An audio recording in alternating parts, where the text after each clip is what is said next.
It's early, just to make sure everything is running smoothly. Those of you who have been following the PlusNet saga will know that I've been having a bad time with the old internet.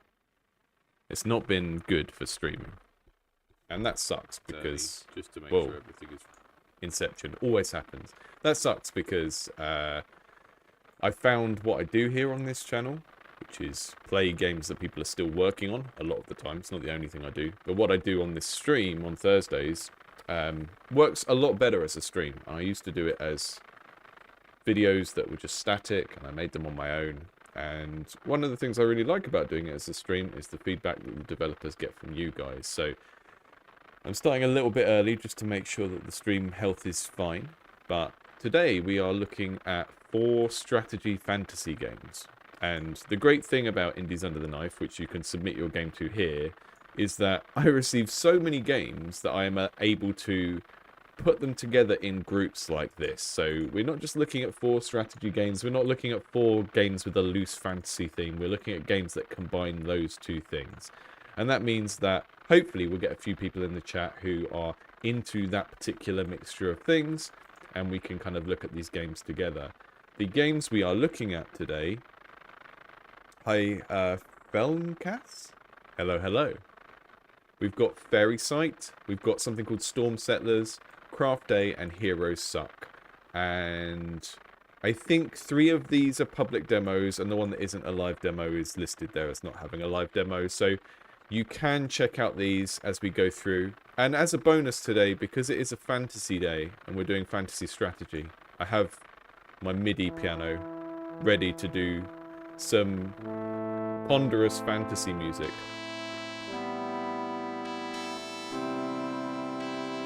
It's Rocky Mullet. I believe Rocky Mullet is one of the developers today.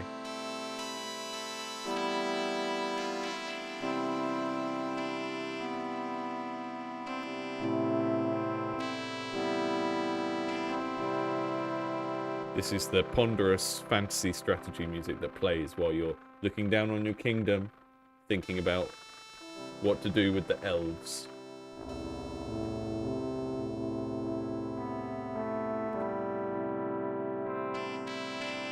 I know you can't see my hands, but...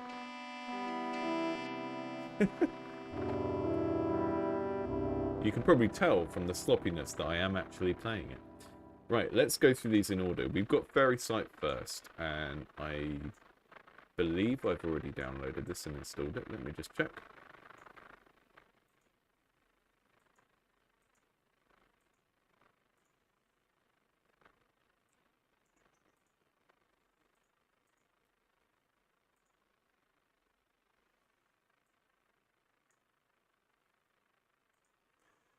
So I hope everyone is doing well today, and it's great to have one of the developers in, as always. Here we go. Always makes me happy when we've got developers who show up. Yeah, Rocky is doing Storm Settlers. So I'm going to look at Fairy Sight first, and then we'll move on to Storm Settlers second. And then Rocky, if you really need to hit the hay, then it doesn't matter, because we'll have covered your game in the first half of the stream. Oh, hi, Potiguara, Craft Day developer. Okay, so we're going to try and give each of these half an hour. I do have a hard stop in 2 hours because I've got a work call for a separate thing. But let's just see how we get on. I'm just going to turn my logo on in OBS because I forgot to do that. Go. Right. New game.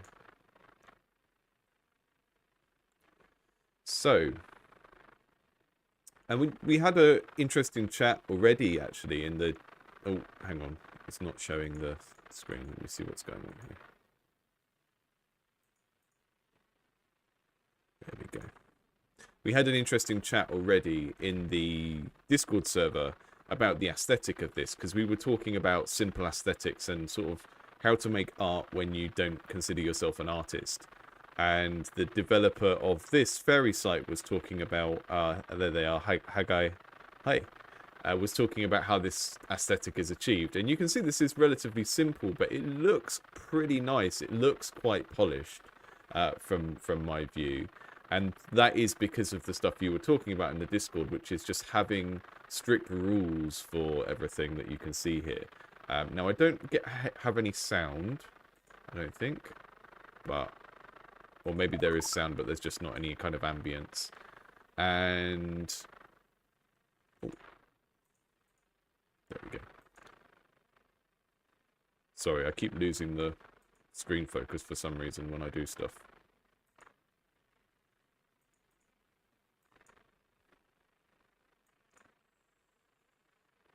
OBS really doesn't like whatever is going on with this game. Let me restart it. Which is weird, because I'm capturing the whole display, so it shouldn't really have a problem with it.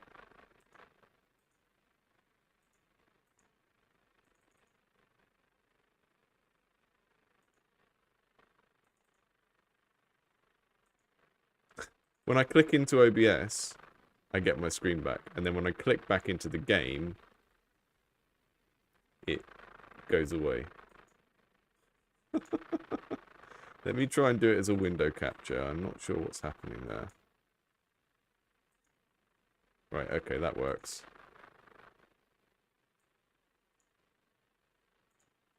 I'll do it as a window capture for the purpose of this.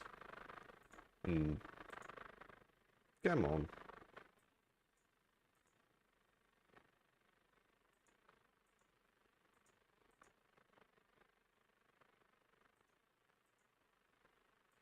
Sorry for the delay, folks. There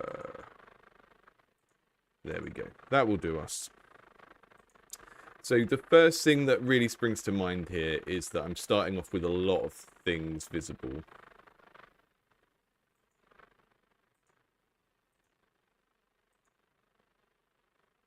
We're starting off with quite a lot of stuff visible, and so this initial screen is quite overwhelming, I would say. And that's fine when you're early in development, because you want to work out the core before you work out the beginning. I think a lot of people put tutorials in their games very, very early, before the core of the game is really ready for it. So let's have a look. So I've got guide cards down here, and it says press understood to clear this card and discover more guide cards from the queue. Okay. Place a fairy on a village to collect dreams each turn. So there's a village. And I can place a fairy. Oh, okay. I place a fairy by doing that. Yeah. Okay, so if I've got fairies down here, I would kind of expect the UX to be dragging them onto the village, I think. But let's try it.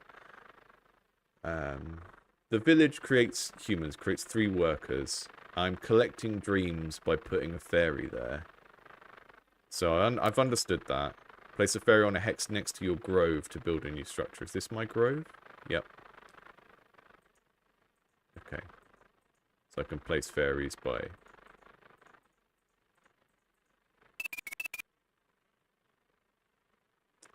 Okay. And they can grow fields?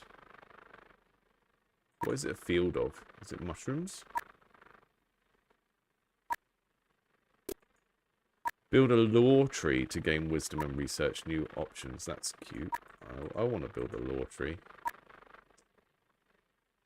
Okay.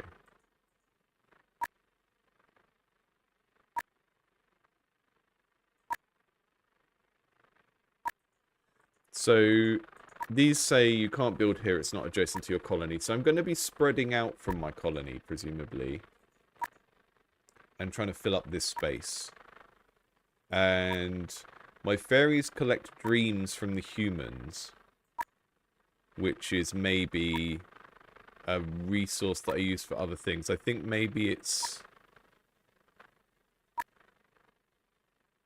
See, whatever the dreams are that they're collecting, I can't clearly see anywhere in the interface that tells me how many dreams I've got if they're a resource that I'm collecting.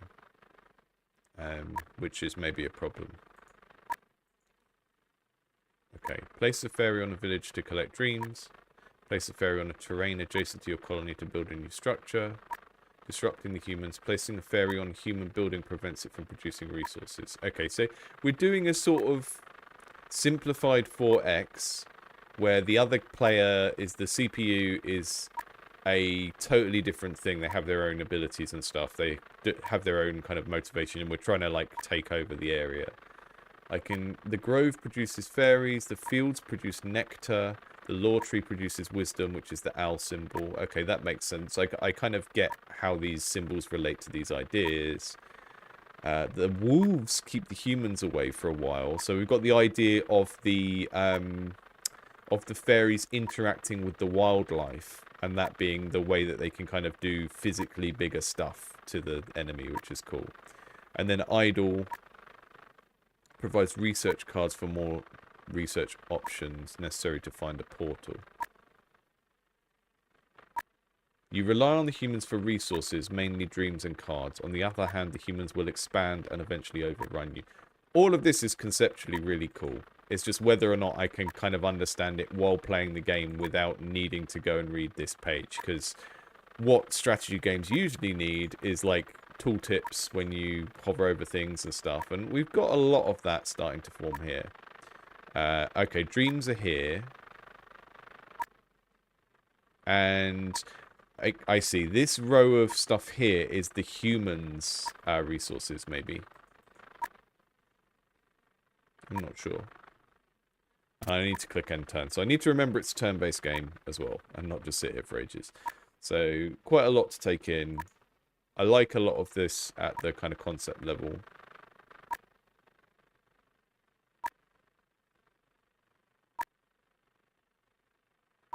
And I need to build a lore tree. But I don't have any more free fairies, so I'm going to release this fairy from messing with the workers. And make them grow another field. I'm not sure what that does, but maybe having 2 fields is better. Who knows? And we've got this marker here that is showing us that humans are building a lumberyard. And one of the things I remember from playing Hexagod recently, and thinking about, you know, when you do single-player turn-based games, is how do you strike the balance between making sure you usually have something to do on your turn, but you don't always have everything to do, right? Because if you think of 4X games, games like Civ or Age of Wonders, you could potentially move every single unit every turn and build with every single city and so on, and that would be quite tedious. So they have ways of queuing things up, and I think if your game gets to the point where I can just click end turn every turn and stuff happens, then it's too much automation and it becomes a Factorio. But if you have to kind of micromanage everything, then that's potentially bad. Okay. So it seems like my fairies are my workers, and I can't really do much on a turn if my fairies are busy and I've got none to do anything with. And the issue I'm facing now is that this is telling me to build a lore tree. This is telling me to build a lore tree. But I can't really intuit how to do that.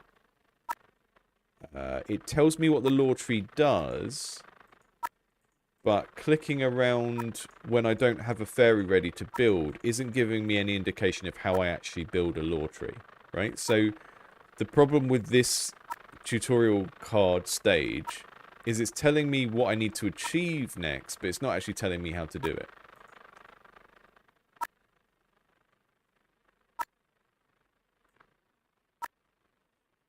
Just turning the beeps down a little bit.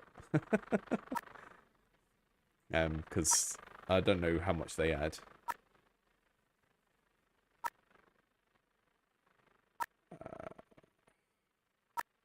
Okay, I have a fairy free now. Maybe if I put a fairy in the forest, I can build a lore tree? Yeah, okay, so I need 4 dreams. I don't have enough dreams yet. So if I release my fairy from there and put them somewhere where they can gain more dreams from humans. So this is really cool, like the relationship between the... It keeps freezing on the screen. Sorry, let me know when it's not moving, because I keep getting, like, loss of focus when I click into it, and I'm not sure why it's doing that.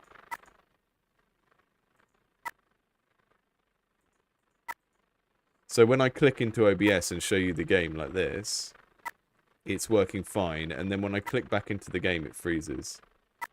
And I can't really work out how to fix that. So we've only got like 5 or 10 more minutes on this one until we move on to the next anyway. So I really like some of the dynamics this game already has, and it really feels like you've already developed the kind of long-term strategy of what the player needs to do to win this game. So as a sort of mini 4X, I think this is really solid, and most of my feedback would be kind of user experience type stuff.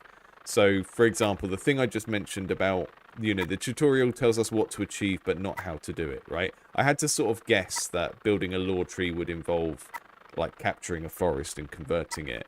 I really like this dynamic of the relationship between the humans and the fairies, and the fact that, you know, dreams seem to be one of my main resources, and in order to collect them I actually need there to be more humans. That's a really, really nice push and pull.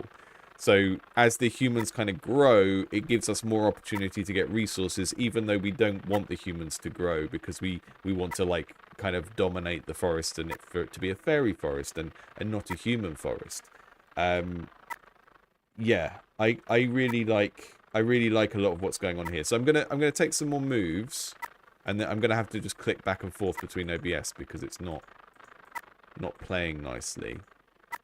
Now, one of the things I'm also missing out on here is I'm not sure what the nectar resource does. Like, I think maybe it's something to do with building more fairies, but I can't see an option to build more fairies, which is, if I was playing like a tabletop worker placement game, it's the thing I would always go to first, is like, how do I get more workers? And I can't see how I would do that, right? And I think maybe that's what nectar is for, because it's aligned with the human food.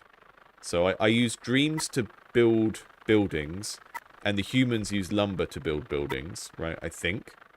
And that's why these are kind of aligned on the interface over here. And I think nectar is the kind of how many fairies can you have resource, but it's not super clear. So the grove builds more fairies. Okay, so I have to click here, but I don't seem to have an option to... don't have an option to do anything with the grove when I click onto it. So I'm not sure what's happening there. But I'm just going to leave my fairies on here for a couple of turns and just collect some dreams, and then we can build the lore tree.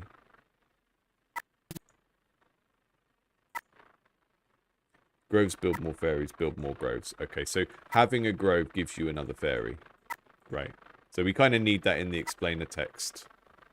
In the explainer text for the grove up here. Sorry if it's confusing. I'm having to kind of keep clicking in and out to refocus the game.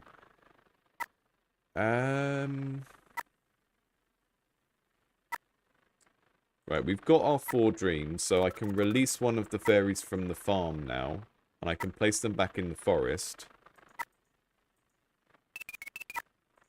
Just put them in the forest up here, up the top. And now I'm going to get them to build a lore tree. And then the next time we've got enough, I'm going to get them to build another grove.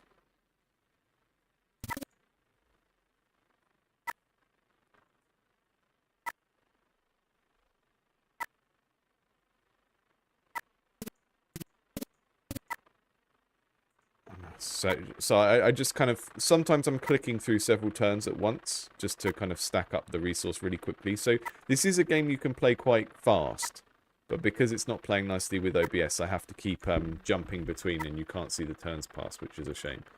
Let me just, yeah, there's not a way to put it onto windowed, which sometimes fixes this kind of problem. So I've skipped a few turns. I've got 8 dreams now. I'm going to release my worker from the village where they were gathering dreams. And I'm going to... No, I'm not going to... I'm going to put them up in this forest up here. And they're going to make another grove so I can have more fairies.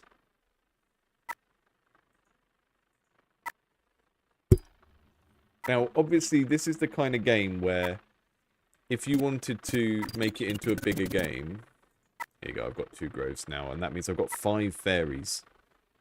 This is the kind of game where, if you wanted to make it into a bigger game, you would need to obviously have a lot of different scenarios and different maps and stuff like that, and maybe a slow unlock of some of these things and buildings and everything.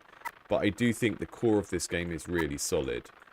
From a kind of UI UX design point of view, one of the things I would like to see happen maybe is if you've got these symbols down here, then I should probably be able to drag the fairies and stuff from this bar and put them down places. Because that would both kind of mirror the way that you would play a worker placement game in a board game. And also, because you've got all of this information at the bottom, it makes it read as kind of active information. And the way that HUDs are often designed in strategy games is the stuff at the top is passive information. So your gold and stuff like that. Stuff that you don't have to click on is at the top, and stuff that you click on and use actively is at the bottom. So when you're putting stuff at the bottom, you're kind of communicating that these are not just kind of passive HUD elements, but stuff that I should be able to click and drag and use physically. I also think maybe getting some of the information about a tile by hovering over it. Sorry, it's getting some of the information on a tile by hovering over it rather than needing to click into it. Because at the moment, I need to click onto one of these and then this information up in the top right changes to whatever I've got selected. And I think having a tooltip, whether it's there or along the side that changes automatically, when you hover over stuff, is going to be more helpful to people learning the game than having to physically click on every single thing. But you can see that the humans have overrun the forest. And I failed in my job as a fairy already. But I'm not gonna play this one for any longer because I can't get it to stay up on OBS and actually show my cursor moving around and playing the game while it's working on the stream. So I'm gonna move on from this. But I do really like this. I think it looks really nice. I think the icons could use a bit of work because they feel sort of maybe a little bit out of step with this stuff. And I think maybe it's the more rounded shapes in the icons that feel a bit kind of flash gamey. This kind of feels like very deliberate minimalism, and these don't quite line up with that. So I would have a think about that, or maybe see if there's someone who can help you with that. But that's really, really a minor detail. I think the core idea of this, of it being like a asymmetric strategy game where letting the other player win a little bit gives you resources you need, but you don't want to let them win too much, is really nice. And there's lots of nice stuff here, and I love these little windmill animations and details like that as well, because it's kind of, you know, giving you a sense of a world that you do want to preserve or take over or whatever, which is also important in this kind of game. So I really like that. I would recommend people check it out if they like the look of it and want to play it themselves, because then you can give the developer feedback on itch. So Fairysight, the itch link is already in the description of this video, but I'm going to post it in the chat as well. Really, really like that one. We're going to check out something called Storm Settlers next. That was Fairysight, which we've got here on itch. It looks like it's an open demo, I think. But yeah, I really like the kind of core game design of this, the idea of all of the resources, how they work together, and I just think the tutorial needs a little bit of work in terms of how it opens up and what it tells you and what it doesn't tell you. Really, really sweet.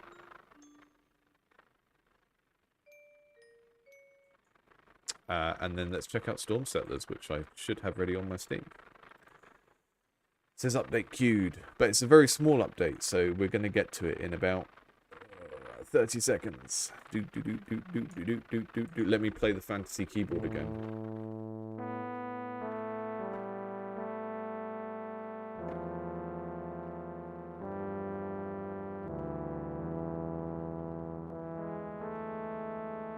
But we're going in the storm now, so I need to remember how to play my Arabic scales.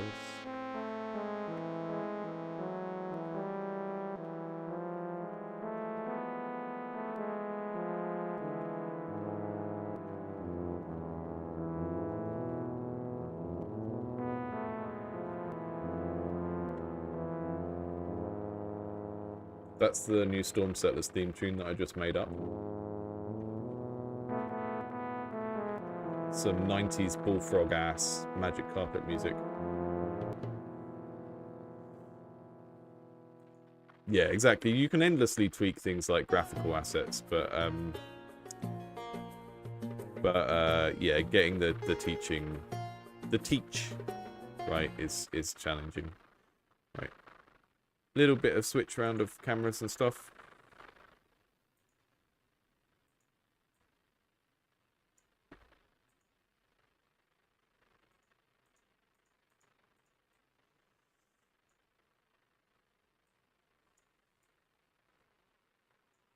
Sorry for the jiggery pokery, but it is just the nature of trying to cover multiple games in the same stream. It's just what happens. We've got Storm Settlers. I have not played this yet. I've heard the dev talk about it. Got some interesting concepts here in terms of how the Storm theme actually comes out in the gameplay. Really interested to see that in action. So. Settlement name. The City of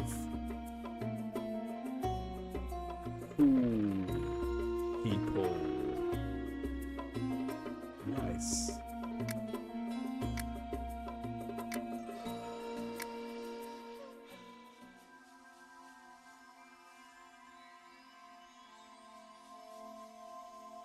Raised 7th for the Arabic scale. Now, what we call Arabic scales are not really... There's just one Arabic scale, but in Arabic music there are loads of scales. I've got one of these, but I haven't worked out how to actually consistently make it make a noise yet. Like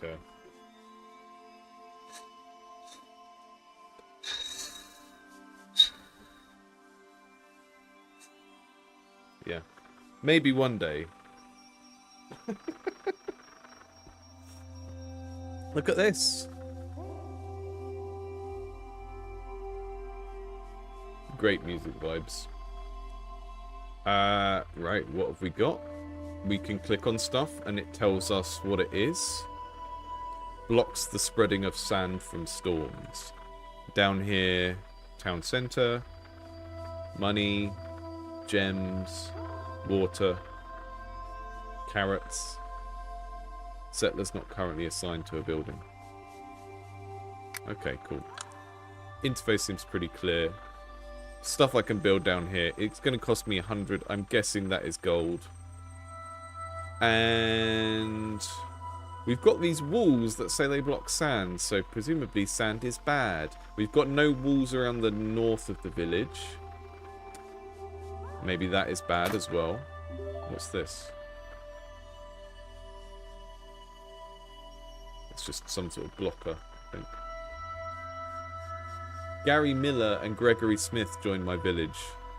Those aren't very fantasy names, but I think that's kind of funny in its own right. Robert Robinson.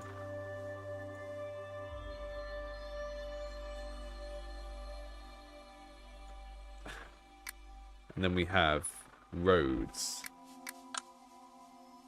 That's what these cobbly things are. They are roads. We've got one round the building that sort of starts round it. Ah, no, this is a road. Okay. I'm just going to preemptively put a road over there. And then these characters have gone and automatically building it. So it feels like the UX kind of feels like Settlers, where it's like you tell them to build stuff and then... As far as I can see, there isn't micromanagement of the characters. They just do as they're told. And I think that's just money building. We've got a bit of an issue of the tooltips appearing underneath the mouse. And I don't know if that's something that's unique to this resolution. But yeah, I think the tooltip needs to appear, in this case, over the left-hand side of the mouse. So what I would do is look at... Yeah, put the tooltip over the left or right-hand side of the mouse and do it based on which side of the screen you're on, so it's always on the inside or something like that. Because at the moment I'm building a building. I don't know what building it is because it says it's a money building, I think.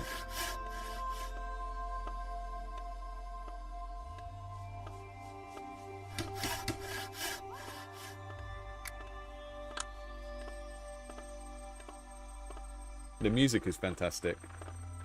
Really nice vibe. Kind of gives a kind of science fantasy vibe, like a Dune or a Caves of Khud kind of vibe. I'm going to stop saying vibe.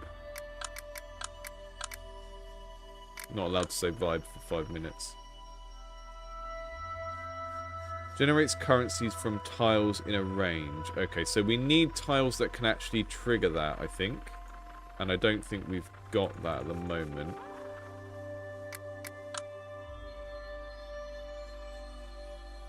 And I can speed up time. Which is always nice. I build a money building in range of another building and connect it with roads. Okay, I think I might have messed up because it's not in range of that.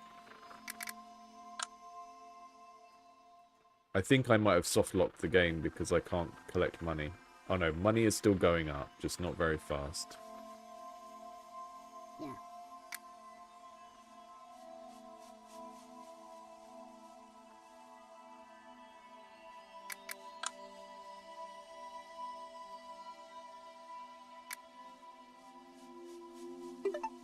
I'm gonna... Is there a way to restart? Because I feel like I haven't soft-locked it, but I've made my progress very slow by just putting that down wherever. So let me just go back again. That would be a thing for your kind of tutorial, is to think of, like, maybe locking that first building so you can't put it in the wrong place. At least while people are learning that mechanic.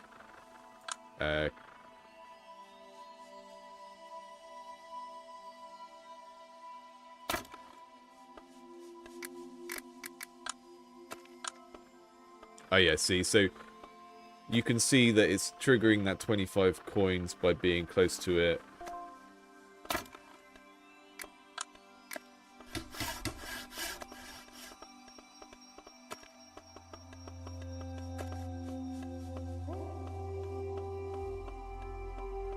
I'm just gonna hide my, sorry, one sec. Just trying to hide my...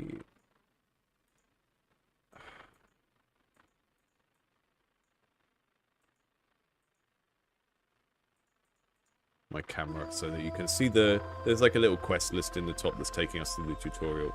Build a farm in range of grass, build a house, build a water collector in range of water. We've got some water down here. I can't build those things yet, so maybe we're just going to speed up our money accumulation. Oh, and I can build a house.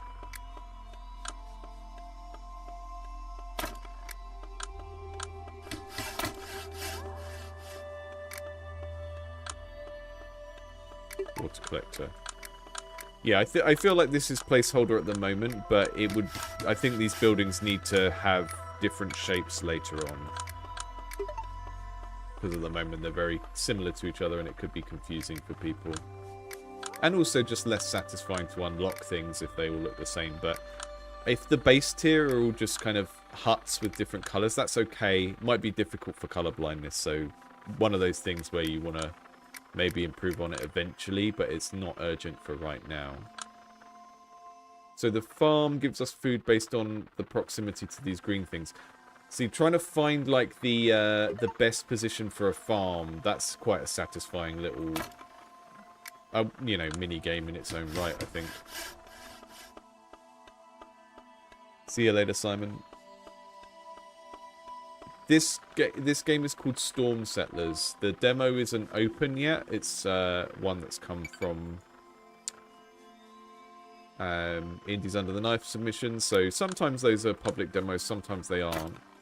But yeah, this is really nice. It's kind of... This aesthetic kind of reminds me a bit of Dot Age, which is another sort of pixel art strategy game. But that's turn-based and this is real-time. I'm finding it quite chill. This is very satisfying and... It feels like it has a nice balance of... there's like two forces in any kind of city builder where it's like, how do you make your thing efficient and how do you make it look pretty, right? And some people don't care about the second thing, but it can be a deal breaker for some people when they play these kind of games. It's like, can I make my town look like a cute little place that is a real town? And so far, this is achieving that quite well for me.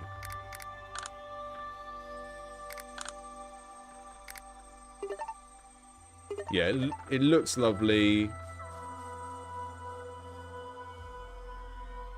So these guys have taken on kind of jobs, and it's given them little clothes based on what building they've gone into, I think. So there's a settler assigned to that farmer. That will be little Gary Miller down here. He's got a farmer hat on now. And then we've got some... These are settlers who are unassigned. It says caravan here. What does that mean? Welcome the settlers. Oh, that's cute. So when they were in these kind of just generic clothes, and they were sort of brown, and then I welcomed them and they joined, and now they can actually become workers. That's a really nice use of the theme as well, of this being kind of a nomadic people starting to build a settlement, because you get little groups of workers come in like that, and then you welcome them, and then they join. Sort of like your the way that the settlements work in Fallout 4 kind of thing. Oh, look, who's this? A merchant.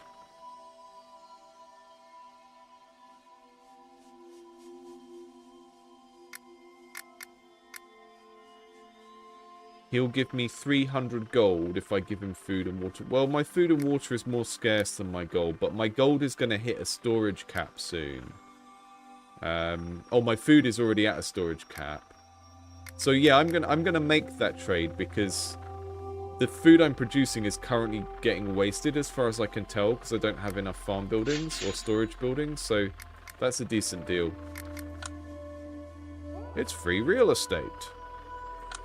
And now I can start making money buildings that will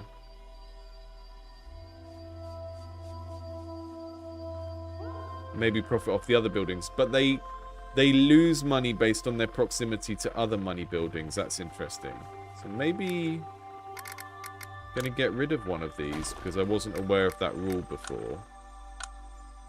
It's very easy to kind of redo or undo things as well, which I quite like. Makes it feel sort of like you're... Oh no, yeah, so having too many money buildings conflicts, and the closer they are to each other, the worse it is. That makes sense. It's like having too many tax collectors. But yeah, I like how simple it is to undo things and dismantle things as well. Makes it feel like you're playing with a train set or something like that. Build a mining camp in range of stone and build a tech lab. So mining camp is one of those. This is stone. So I'm going to place it on this road over here. Maybe there's space for another little farm up there, because I can see extra green. So I'm going to put another road up to here and have another little farm over here.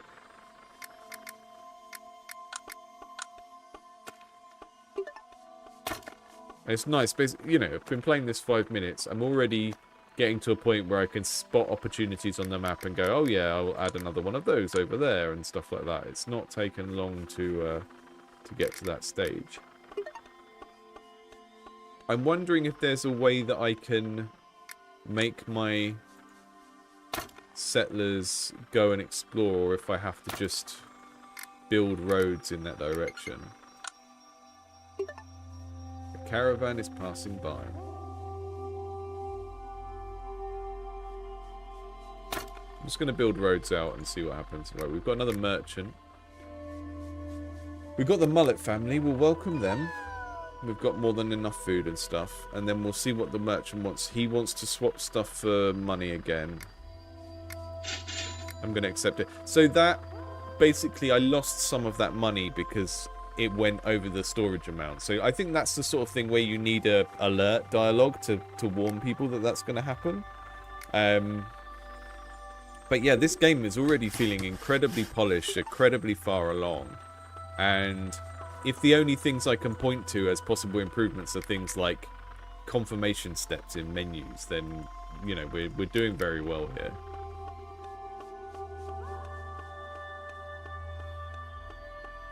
I do kind of feel like, you know, I know it's a pixel art game, but I maybe want to be able to zoom out and in a little bit with the mouse wheel.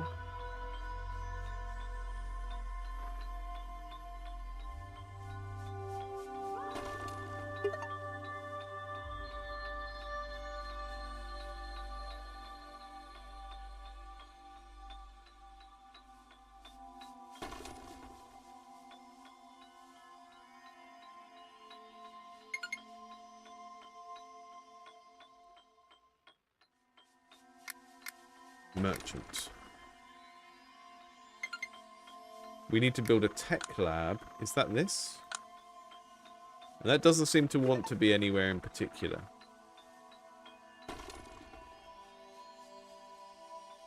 Now, my understanding is the sand is moving, or it's going to move, and it kind of hurts your town in some way. So maybe I should put this in the middle.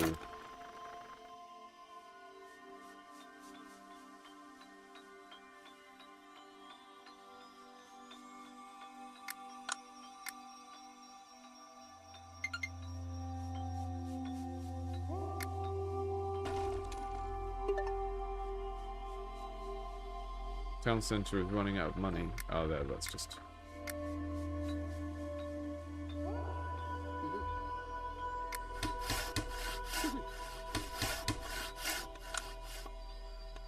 They've got lovely little villager noises as well.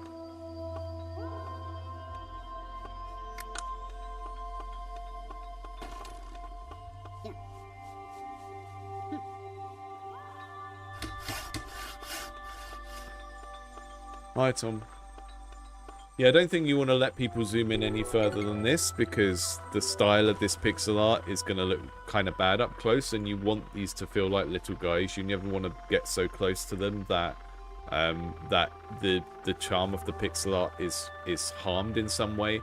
But I do think you could make this the maximum zoom and be able to pull out a little bit, because I can see that, you know, when people have built a bigger settlement, they'll want to be able to zoom out and see more. We're going to welcome the settlers. We're going to accept the deal. I haven't reached a point yet where I'm thinking, oh, too many settlers, I shouldn't welcome anyone else, but maybe that's going to happen. I passed through a nearby town. They were in deep trouble and in deep sand. They'd been hit by a sandstorm and they were not prepared at all. They didn't have any diggers, not even a single wall to stop the storm from spreading sand into their streets, and they paid the price. I would get ready if I were you. The desert can be unforgiving. The storm is going to come from the left, okay? We've got some ancient walls up here that tell us that that's how the storms work, or tell us that walls were previously built to prevent from storms. We don't actually have any down here, so this is where we need to start thinking about defenses, which is cool. But I need to research them, so... click on the tech lab? No, that's not the tech lab. Click on the tech... There's a merchant in the way of my tech lab. I'll wait for him to... I need to put someone in here as a worker. We need to research walls.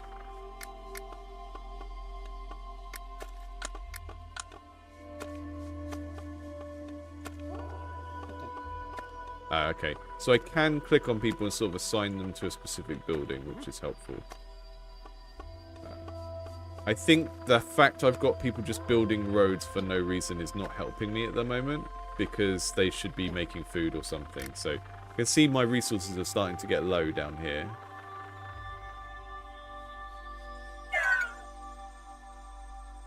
And we had a bunch of people just die from dehydration because our water thing is not being manned. That's what I get for just building stuff willy-nilly without paying enough attention. Yeah, Bowler's in the chat said this is a really nice game concept and interesting in terms of world building, and I agree. And it's really nice how kind of cohesive everything is. You are building a city, the sand is providing the big threat to the city, and you think back to like SimCity and City Skylines and stuff like that.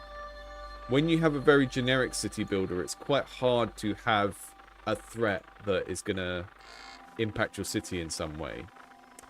And having this kind of world where you've got something like that helps to solve that problem. And in Frostpunk it is the cold and the weather, and here it is the sand that is going to have this kind of directional impact on your town. So I'm guessing this sand is going to spread and knock out some stuff if we haven't built our stuff in time. But I need someone mining gems. So they're going to go in there, mine some gems. And then our gems will work for our research. But we don't have someone doing research. Okay, so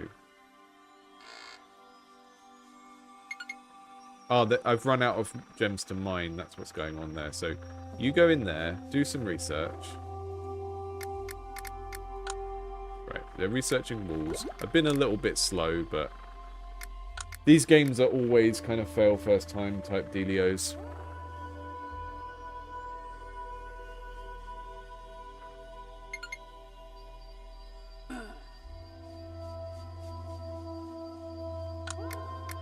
It's the caravan.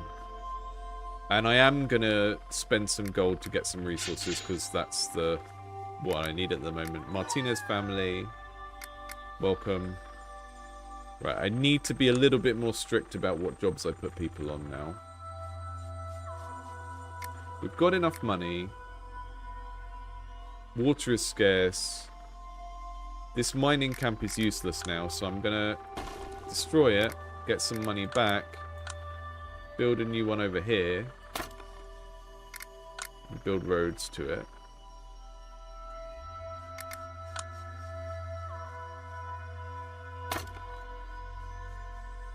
And then check if we need to research anything else. And the last deaths we had were due to dehydration, so maybe a water tower would be good next.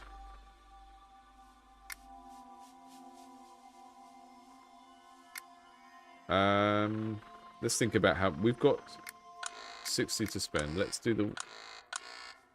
Oh, they're still researching walls, so I can't choose the next thing. That's what's going on there. Yeah, this is lovely, this game.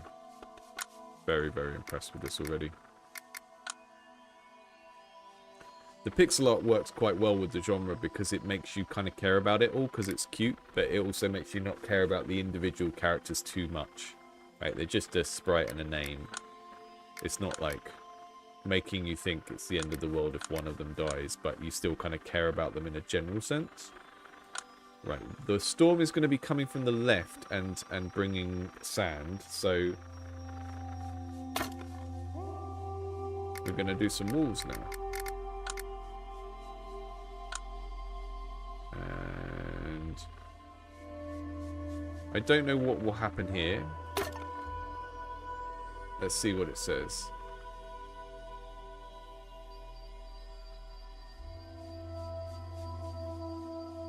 Yeah. So we want to protect the buildings with the walls.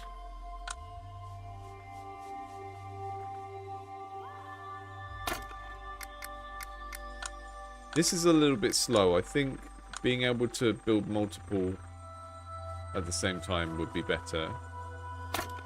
Because I have to kind of click on it new after each one. And this is an operation that I have to do lots of times, right? What's that? Is that... That's like a...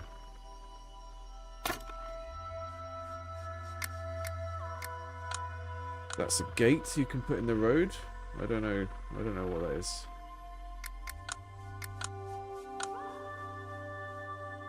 I'm going to set them to building these things while I place the rest.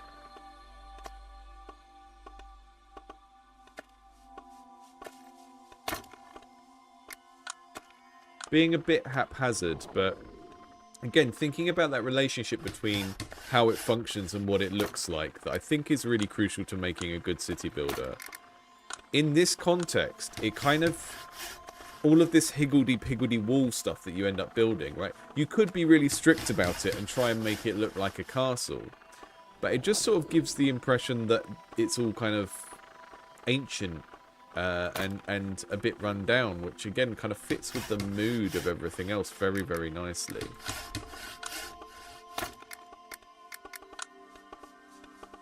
And next time we've got enough money, I'm going to build another money building, but over here somewhere, I think.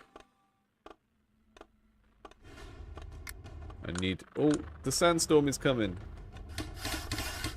Yeah, drag and drop wall building would be a lot better.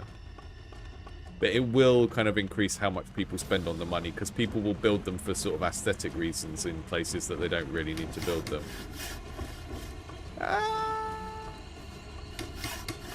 The walls weren't ready in time! The walls were not ready in time, and... They're still building them. They're holding out. I'll speed it up a bit.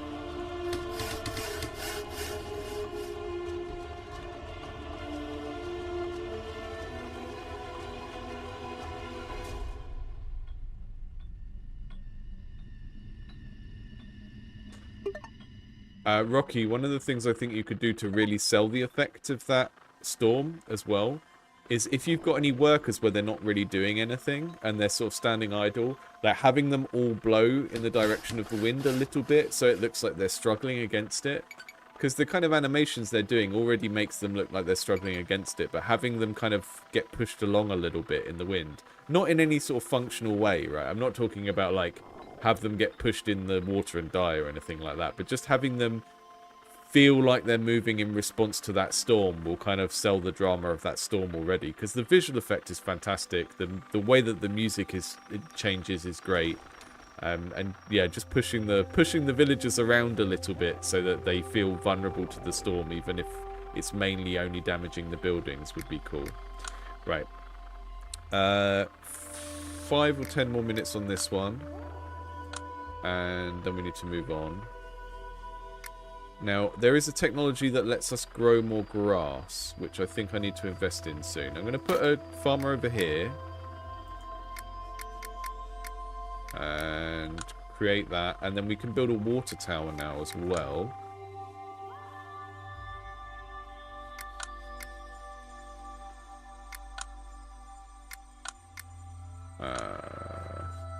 Another house, because we've run out of settlements.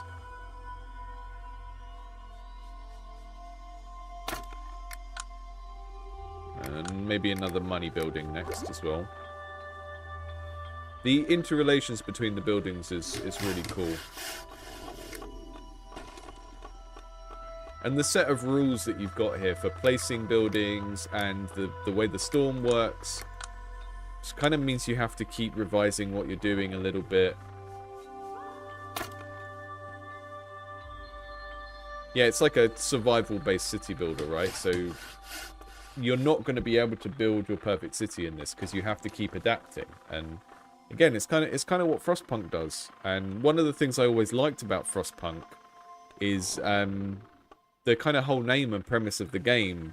It's one of the only games that I've seen in a sort of steampunk or dieselpunk universe where the steam is actually mechanically important in some way because of the relationship between, you know, using steam for power and using steam for heat.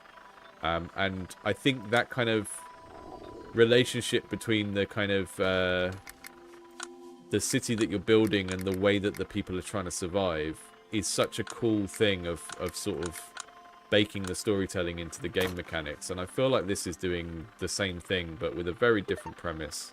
Really cool. Yeah, Rocky, I saw you had a sort of snow mode as a thing for later on in the menu. And, I mean, you could totally treat that as like a little kind of homage, couldn't you? Like, give the people slightly different outfits in the snow one so they look like Victorian steampunk people or something. I think you could go quite far with that, especially if it's like a bonus mode that you unlock from doing very well in this. Find and collect 4 power cores. Okay. And that's cool because so far we've seen nothing to identify that this is very high tech apart from the tech center. So the fact that we start off with a sort of what seemed like a fantasy nomadic people, and then it starts to introduce what seem like science fiction elements is cool as well.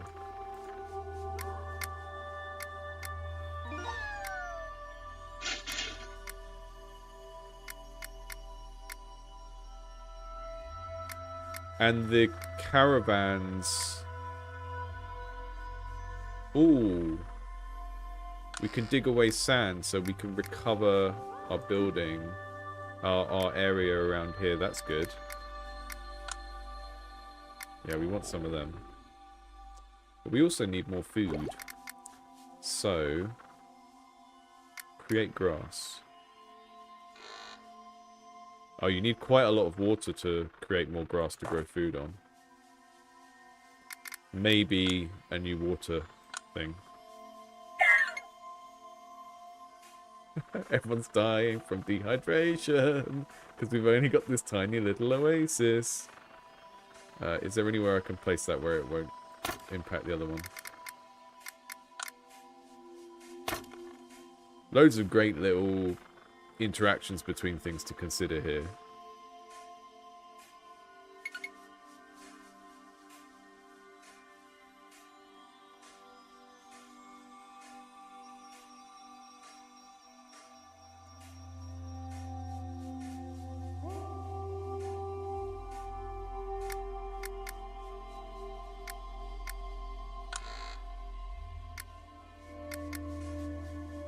I'm occasionally having a little bit of trouble clicking on this research button down here.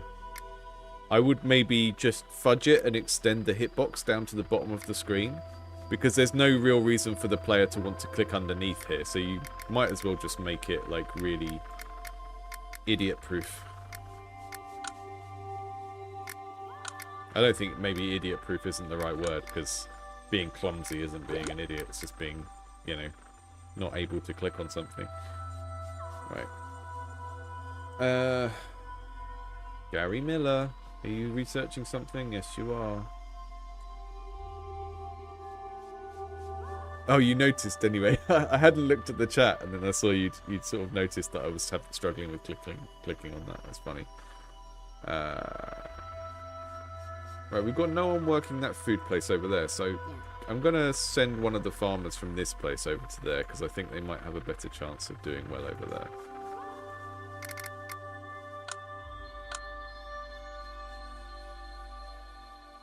And another money building. Oh no, we've got one there, haven't we? So maybe one up here.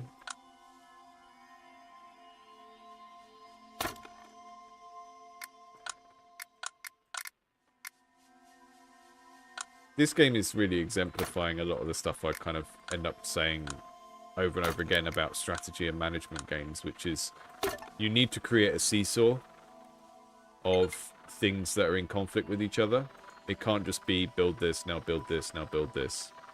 It has to have a kind of seesaw of things for you to manage, where you can never quite get it in kind of line. This is doing that fantastically. It's just on the verge of being overwhelming in terms of the stuff there is to manage. And you'll notice it's doing that without actually having that many buildings and stuff. And the reason it can be so rich in sort of like the decision space of the game, while not having loads and loads of stuff in the tech tree, is because so much of it is about the kind of spatialness of how things work together on the map, right?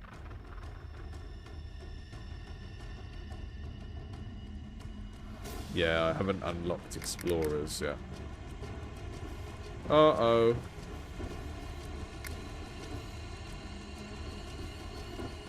So, I do think maybe the storm, when the storm is coming and the directionality of the storm, I didn't feel aware of it at all on that second one. So, I don't know if we need a clearer indicator of that. I'm going to look out for when the next one is coming in. But I think, yeah, we're going to wrap this up now and move on to the next game. This is looking great. Rocky, I don't know if you've got an open thing for people to wishlist it or anything. I know this is a closed demo, but if you've got any links you want to share in the chat, please do. Because, yeah, there's not got a store page or anything yet. Because it's still in those kind of early stages. That's great. I really like that. Craft Day is the next one up today. Try not to spend too long on one game because we've got 2 left to cover and I can't run over today.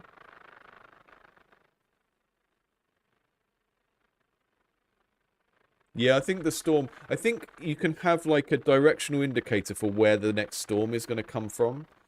And like maybe it's ticking down on a timer as well, because I didn't really have a good sense of where that was coming from.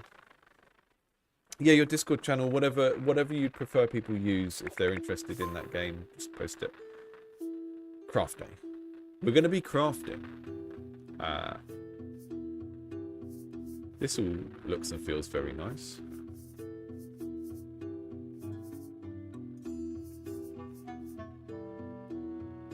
got clarinet. Can I find?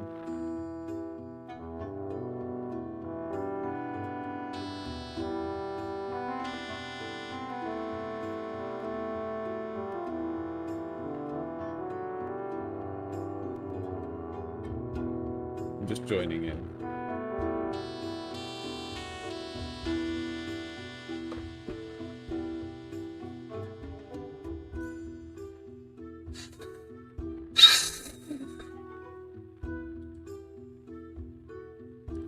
Fantasy music bonanza.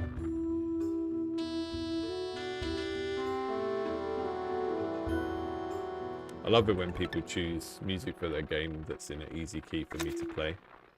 Like E minor. Click to continue. Hello, settler. I'm Ives, and I'm here to guide you through your settlement. That's what Ives sounds like, by the way. Look, a lost villager card. Let's help it out. Hoppity hoppity.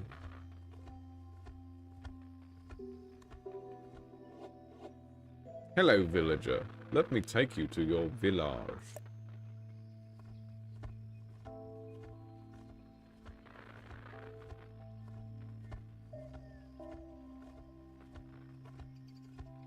He's got one sword, 2 hearts. Ah, the village. It's got 21 hearts. There you go. This is your village card, settler. Your enemies will try to destroy it, and it is your responsibility to defend it. Before that, allow me to show you around. Click and drag or use WASD to move around. Now use the mouse scroll wheel to move in and out. Great. Now that you know how to move around, find the Plains biome card. Once you find it, place your villager card on it to explore the biome. This feels nice. Card interactions. Just gonna hide my face again.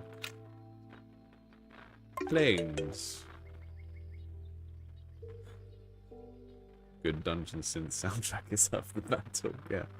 You can manipulate the game speed using powers, normal and fast speed. I've paused the game. You can press space key to pause or unpause, 1 to go normal speed or 2 to go fast. I like a pause and plan game that's in real time. It kind of scratches a lot of different itches for me. You know, I can let the game do its thing, or I can stop and think. Goblin Hole. You've found a bush card. Place the villager on it so we can gather some berry cards. Okay, thank you. Gathering berries. UI design of this is very, very nice. You've gathered a berry, a food card. Food is used to keep your people alive, so that 1 on the berry card, now that's how much hunger it fills up. Food is used to heal people and to find new people. Come over here, I've got some food for you. Let me show you how. We are going to need to keep more berry cards. Keep gathering them. I will. I'm going to stay here in the bush. There's a forest over there. I like that there's some things to look around for while you're doing the tutorial as well. That's good. Good. Before we continue, take a look at the top right corner. You have exceeded your card limit. How dare you? When that happens... It's just up here. No, just... Sorry.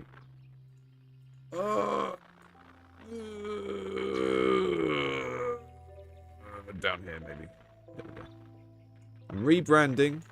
I'm a bottom right logo kind of guy now.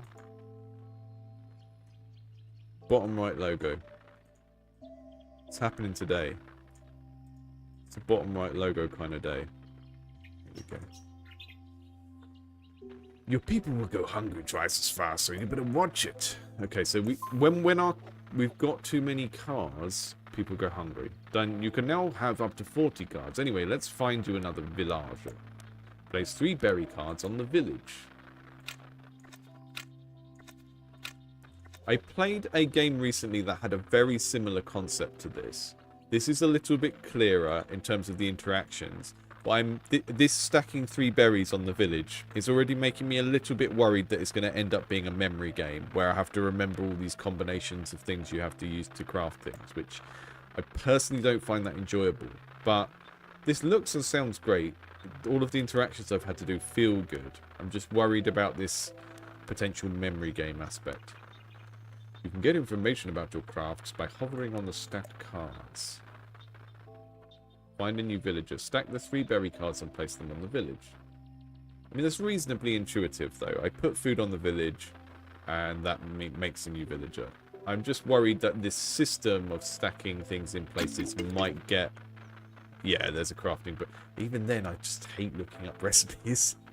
But there are lots of games that have it, so it's not a universally bad thing. It's just something that personally can worry me. Mainly because my short-term memory is terrible. There you go, you found another villager. More villager cards mean more mouths to feed. Let me show you how to grow your own food. Let's finish exploring the plains biome card. By my estimation, you can explore it twice. Please do it. Okay. So, does that mean I can place them both there and it will happen faster? No, it seems to stop happening if I put them both on there. Because this villager starts distracting the other villager. And he's like, I'm trying to explore. You put the other one on him. And it stops. They just start doing something else. I don't know what. I'll put you in the goblin hole. Nothing happens when I put them in the goblin hole. So...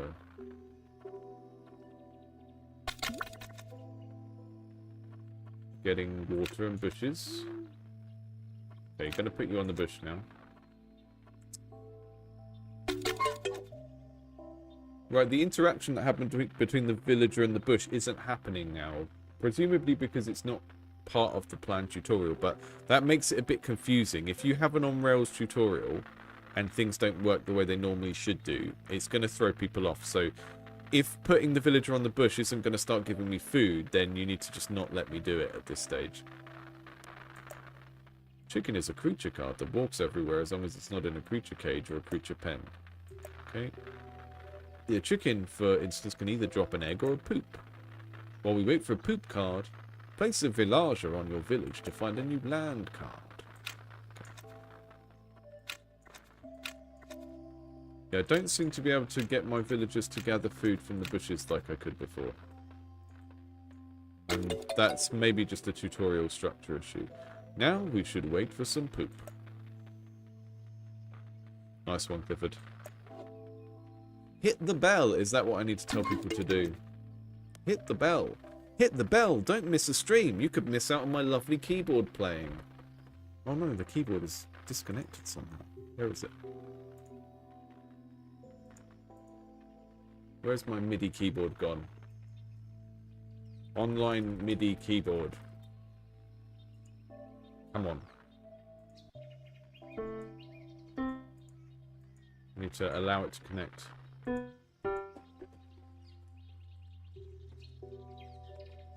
Oh well. Whoa! What happened there? Here it is.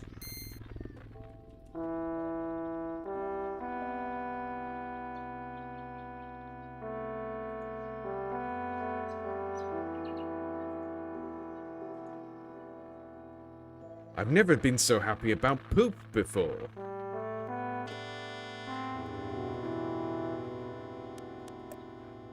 Stack the new land and the poop cards together to create soil. Okay, land and poop. Land and poop. Grab the poop. Oh no, I put a bush on there. Poop. There we go. This poop is my poop. This poop is your poop.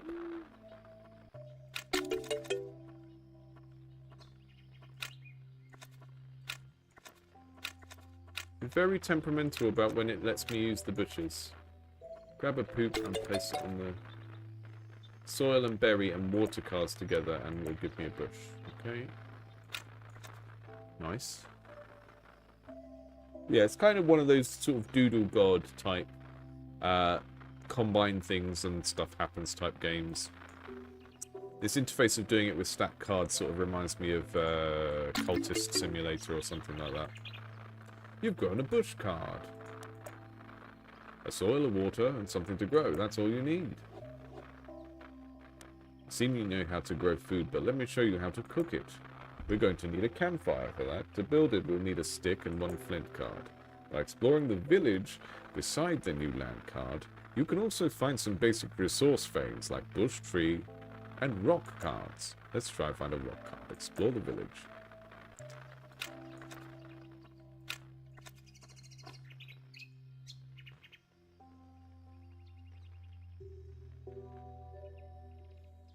That's amazing. Place a villager card on top of the rock. I will. Why is it on Ives? Get off of my rock, you foolish owl.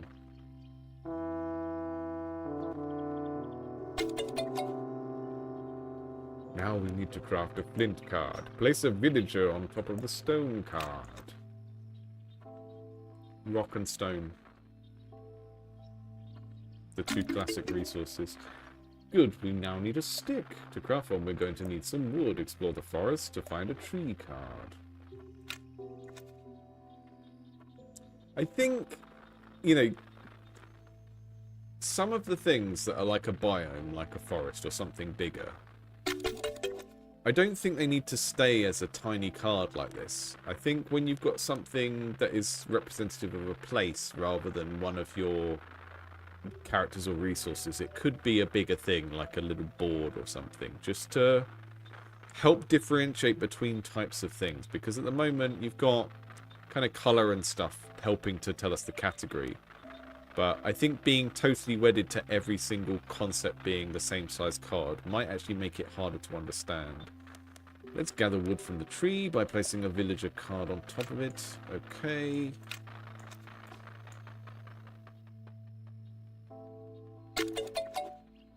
Place a villager on top of the wood. It is kind of getting to the point where I kind of want it to open up a little bit and let me experiment soon.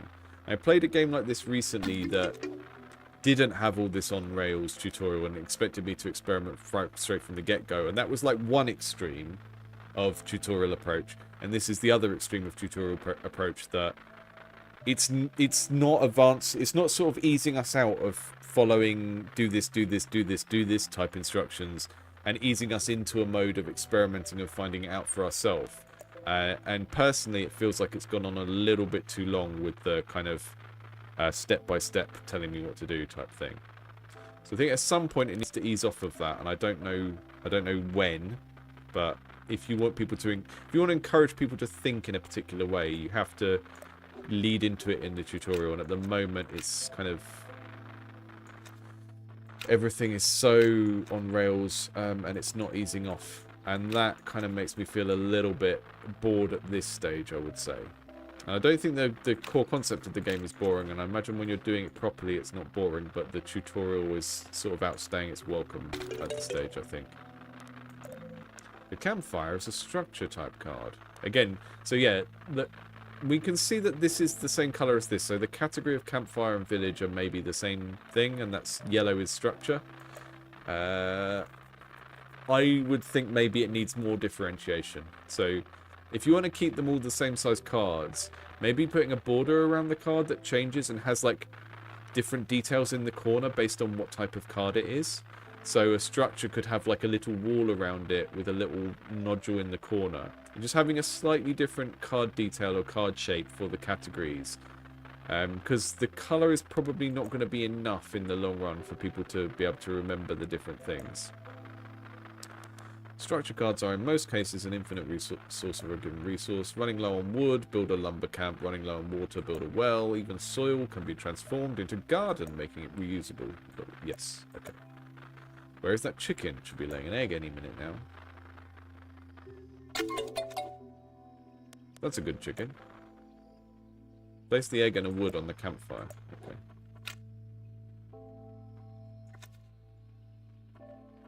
It's really difficult balancing act in working out like how much you leave up to experimentation. So at the moment it's not told us how to get a wood, so it feels like maybe it's easing off a little bit, and that's good.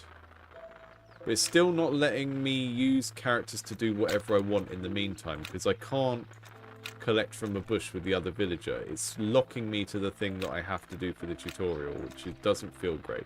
Doesn't feel like it encourages the experimentation I might need to do in the rest of the game.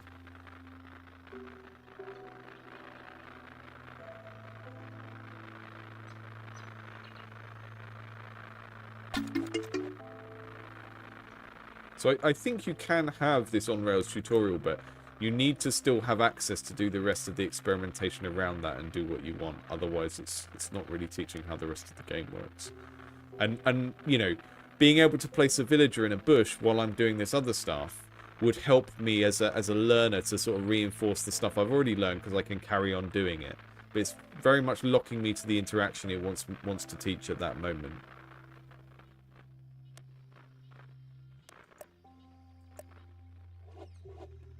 Now that you know how to grow and cook food, let's talk about our goal here. You have to deal with a dungeon trying to destroy your settlement. This is a goblin hole. On the basic difficulty, it has 6 enemy waves. Okay. After some time, it will spawn the next wave of enemies.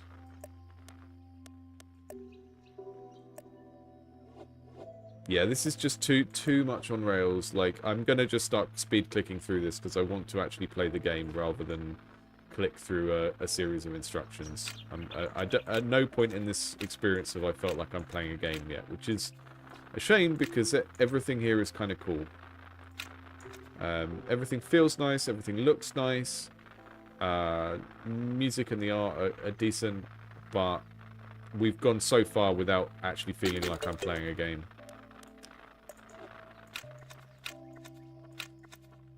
And giving people very direct step-by-step instructions for them to follow out step-by-step often doesn't really teach them the thing, because you're not giving them stuff to solve on their own, so the quote-unquote learning that is happening is not really going to solidify into anything. Like I say, it's only letting me do the thing that's on the next thing in the tutorial. I can't send someone to the village, I can't send someone to the bush. I can't put... Oh, I can do 2 tree gathers at the same time, but the other villager can't do anything else apart from what the tutorial is currently allowing me to do. You know, I can't... Second villager can't collect from the tree now because this one is only allowed to do wood. I think changing that and maybe making the tutorial not pause the game like this would go a long way. Stack 2 woods and 1 stick and a villager. Okay. 2 woods, 1 stick and a villager.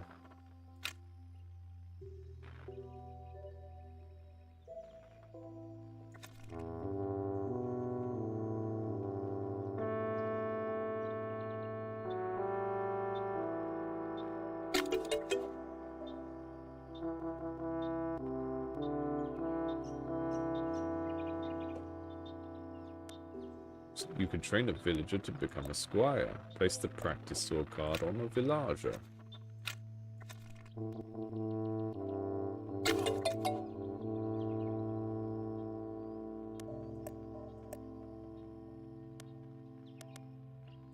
Okay. Time is up. Wait for the... That's wait for something is not a task as well.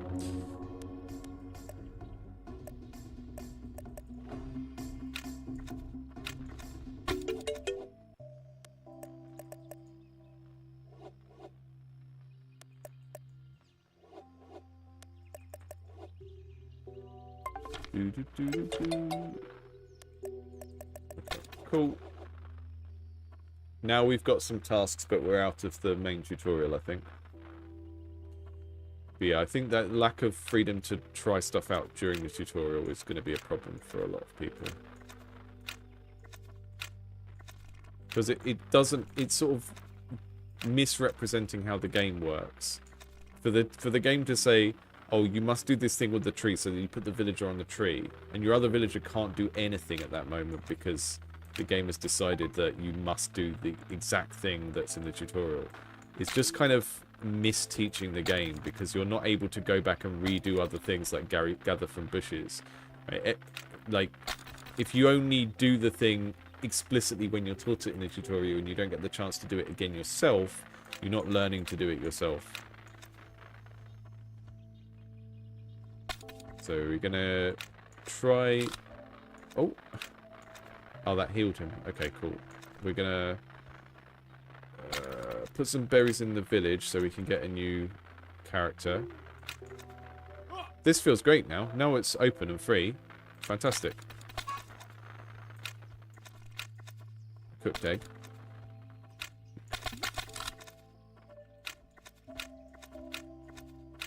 I can't remember how I get soil so I can farm stuff, so I'm going to keep... I'm just going to harvest what I can at the moment. The card colours are working for me pretty well as a UX thing, though, because I can see that most of the time what I want to place a villager on are these darker things.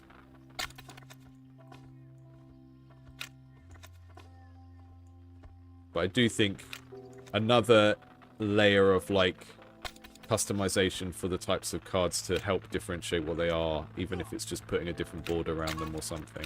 You look at kind of games like Hearthstone where they...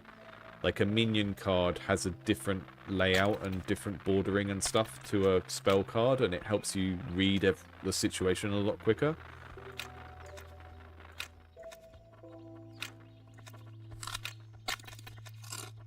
I like that I can feed the villagers while they're doing something and it doesn't interrupt it as well. That's very good.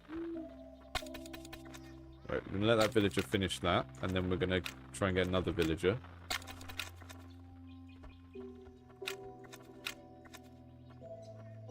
This feels great. Now that it's opened up and it's actually letting us play the game, this is really cool. And I played a game with a similar concept recently, and I think this is a better interpretation of it. But it needs to just let us get on and experiment early on. I think every stage of that tutorial can exist, but it needs to not lock you in so hard to doing that exact thing and only that thing at the moment, because it stops you from trying other stuff.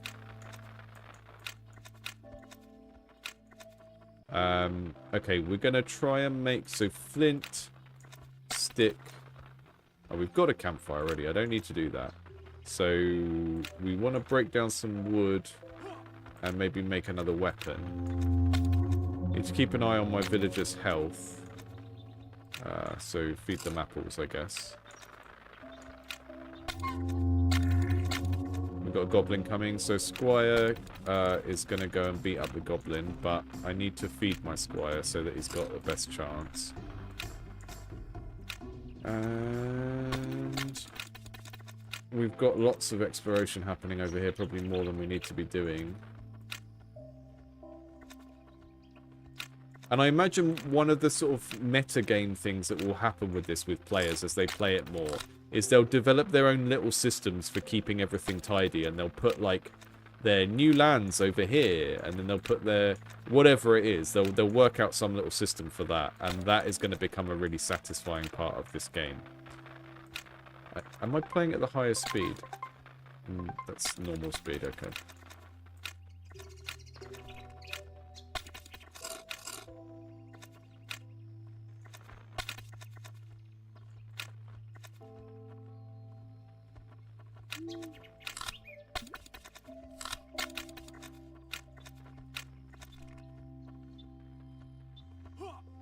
I quite like how much stuff there is to manage, but I feel like their health drops quite fast. But it's hard to judge things like that when we've only been playing it a couple of minutes. But it does feel like they're running out of food quite quickly.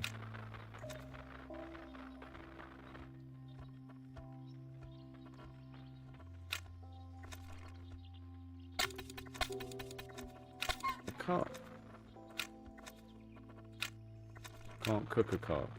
Oh, I am preparing a raw fish.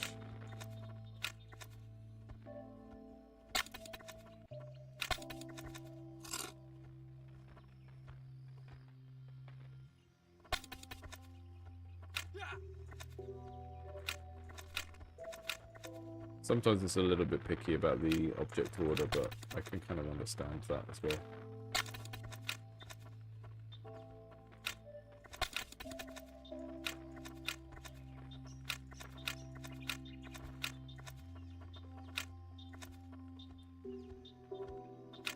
I'm trying to work out if I'm doing something wrong or if I've got RNG screwed. I guess I need to explore, don't I?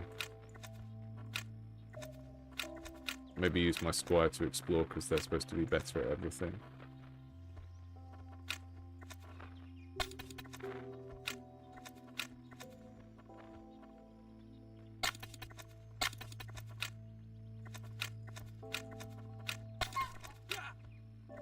Okay, pausing it. First time we need to check the recipe thing. So, how do I build a sword again?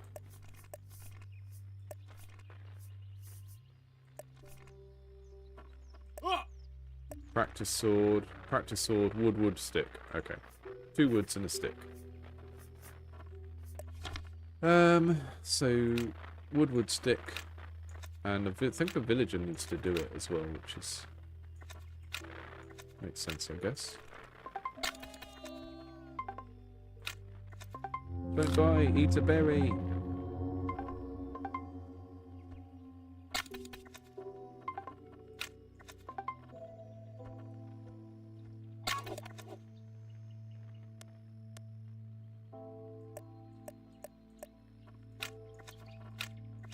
Yeah, I'm having a lot more fun with this now we're over the tutorial. Tutorials are hard. Really hard to make sure you're doing it properly without doing too much or too little.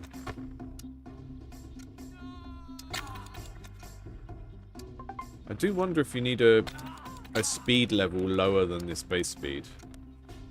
Because it feels quite fast at the normal speed.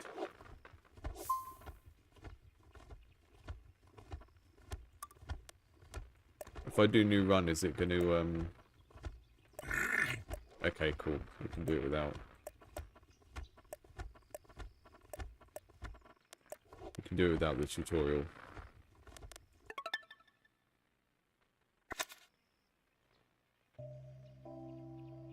Can make weapons with bones. Okay, I didn't realise that I had a bone, and I didn't really look into what I could use it for.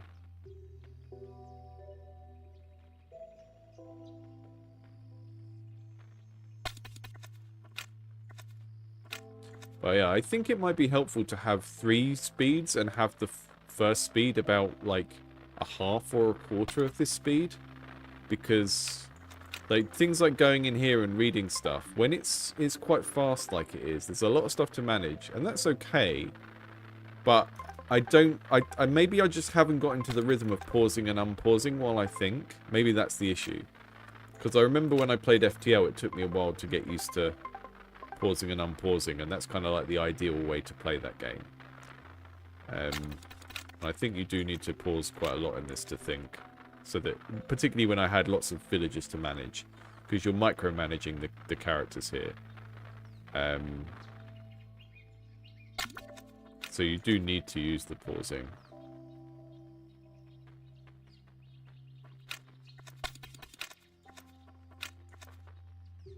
I think I might die before I make any food this time.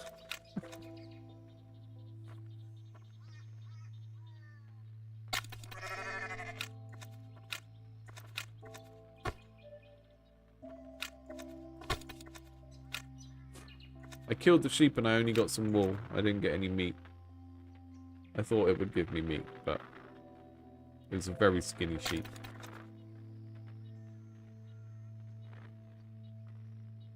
How do I make a fire?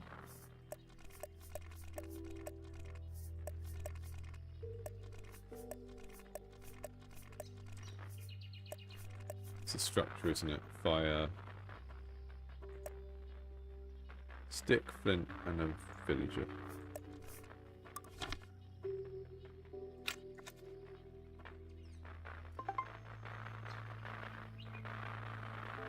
They die because they're running out of food, but it does feel incredibly fast.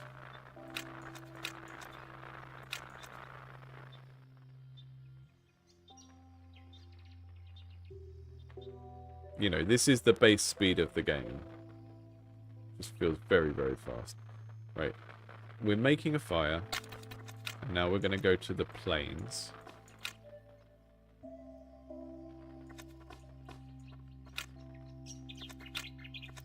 Try and find some bushes. go.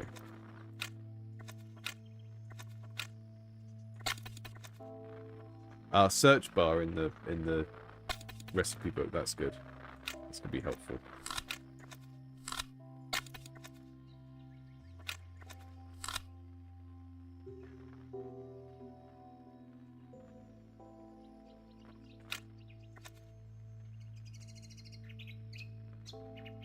This is great once it's going, though. I think just struggled with the way that tutorial was paced and structured, and the lockouts.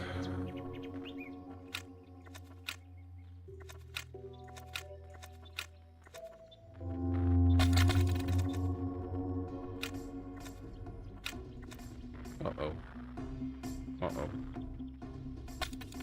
Uh-oh. Uh-oh.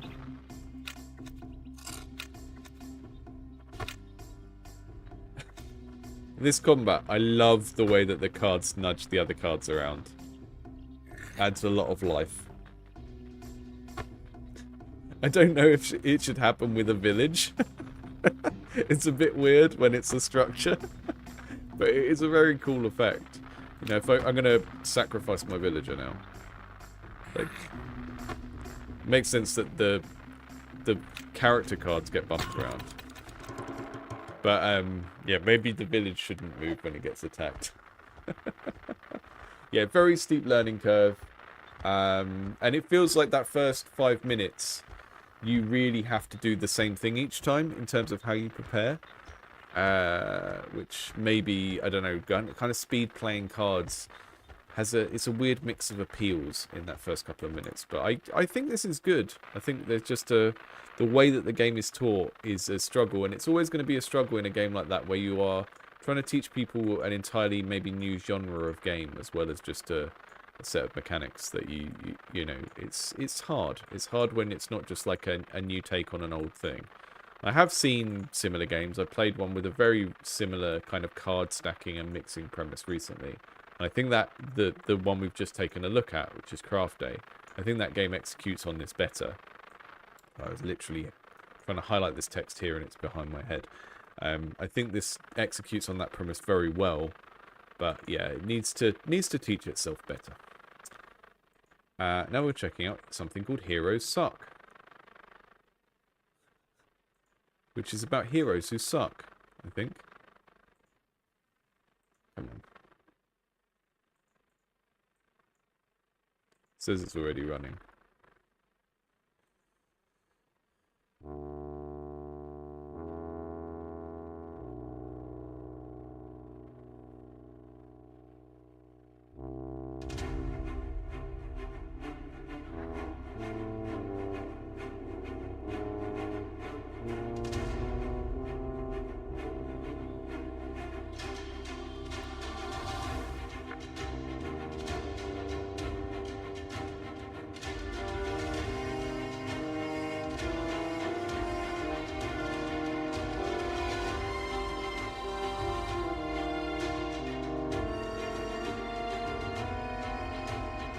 What kind of maniac writes their music in C minor? What an awful key. It's Kelvir. Hail, friend. Business is booming, and I can't spend all my time maintaining this dungeon. I need to move again, don't I? Need your help with the dungeon. Dwarfy dwarf, dwarf, dwarf, dwarf, dwarf, dwarf, dwarfy dwarf, dwarf, dwarf, dwarf, dwarf, dwarf. They keep raiding my storage, thinking it's a free-for-all loot factory. Found some help, dwarf. It won't make a difference. I'm coming to get your loot again. You heroes are all the same. You don't think about whose property you're ransacking. I'm just clearing my inventory, and I'll be right there. These heroes never listen. Thickbeard, yeah. You showed up just in time, Keeper. I'm done playing games. Let's start by setting up some traps before he gets here. I'll spot you the coin. Right, I don't think you should ever have tutorial text in all caps. This typography looks really nice. It fits the art style of the game. Like, I know these are got from a generic asset pack, but everything looks really cohesive in terms of how it's put together. But having all caps text for something important like tutorial or subtitles, where there's long periods of text, makes it very hard to read, or slower to, not very hard, but slower to read for people. And it's a classic dyslexia error as well to make people read large amounts of text in all caps. So we just need to find a typographic style that goes with the game that isn't in all caps, because it's a really bad kind of accessibility issue. You can move the camera, pan and zoom. Alternatively, do the things you usually do. At the bottom center of the screen rests the build mode selectors. Click a button or use the hotkey to enable it. When building your dungeon, avoid leaving the loot pile undefended, or else Kelvir might get angry. Don't be afraid to demolish and rebuild your tiles and traps. Kelvir is good at his craft and can salvage anything for you. So we're doing maybe tower defense meets dungeon keeper here, something like that. This is all of our space. Where is the loot pile? Is that the loot pile? That's the loot pile. Look at this measly dungeon. I've just got a hallway with a loot pile at the end. Can you imagine playing Dungeons and Dragons and your DM is like, you enter the dungeon. You would think this was so sus if this was your Dungeons and Dragons dungeon. You enter the dungeon. You see a hallway with a gleaming pile of treasure at the end. Are there any traps? You don't know. Are there any monsters? You don't know. Right, let's see what we've got. I can build stuff. Sweet. And I can move the loot pile as well by the looks of things. Yes, okay, cool. So we are creating a tower defense of some sort, or a defense of some sort. And unfortunately, I've just used all of my money just doing that, apparently. Okay, right, you've kind of created a situation where I can't afford to do anything apart from that. Okay, so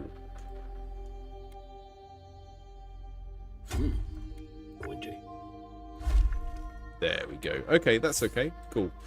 So I've built 2 traps in a loot pile. Not very interesting yet, but you can see how this could get interesting. Especially if I can create multiple paths, which is kind of what I'm drawn to, what I'm interested in doing, if it will let me. Yeah, mini Dungeon Keeper. There was a mobile tower defense called Doombad, or Dr. Doombad, that was side view, and it had a similar vibe to this. I guess I'll just have to get some help. I'll be right back. I think the heroes need to look more heroic. This guy, I guess it's kind of neutral, isn't it? We're not like an evil dungeon. We're just a dwarf that wants to look after his treasure. Man, those heroes suck. Reviewing your dungeon, select a trap to view more details. Okay, I don't care. Just let me build stuff. Let me build stuff. Can upgrade. Okay, I'm going to upgrade the first trap. That's a fine trap. And then I'm going to get rid of the next one. Because I want to make... If you like something built properly, ask a dwarf. So racist, dwarves. Always going on about how racially superior they are. Right, I don't have enough gold yet to do anything interesting, so... Hard work pays off. That sucks. I want to fork the path and then have a flame trap that shoots out from the middle. But...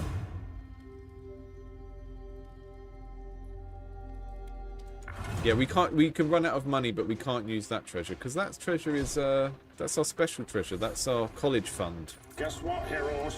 For when the little dwarfs need to go to dwarf school.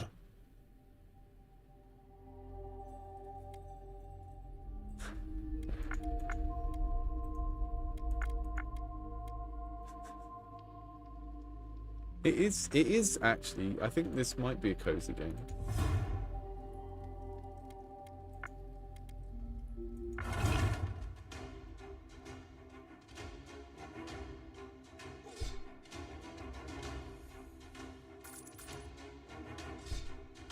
Uh-oh. Oh no, not the gold. So...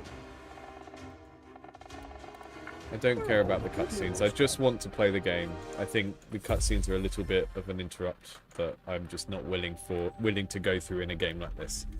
They're cute and everything. The writing seems okay, but I just want them to be over as quickly as possible. I think Kingdom Rush was like the best for this in terms of having a bit of character, a bit of world building, a little bit of a story there, but just not letting it get in the way of just like, I want to build stuff and see stuff get squished.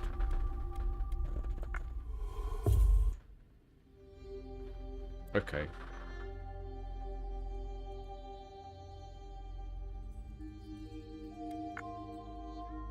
Consider it done. I think everything's just a bit too expensive for you to be able to have fun with it at the start.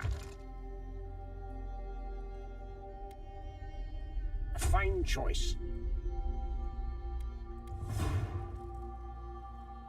Yeah, all of the menu and the camera movements and stuff is lovely. I maybe want the economy to speed up a little bit so I can get to the point where I'm building an interesting looking dungeon, because we're quite far in and it's still just a hallway.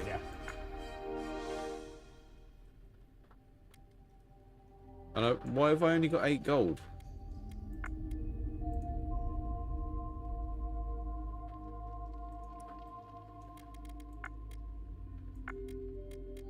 I think building... I don't understand why building the tiles for the dungeon is that expensive, because I've got a limit up here of like I can only have 7, right?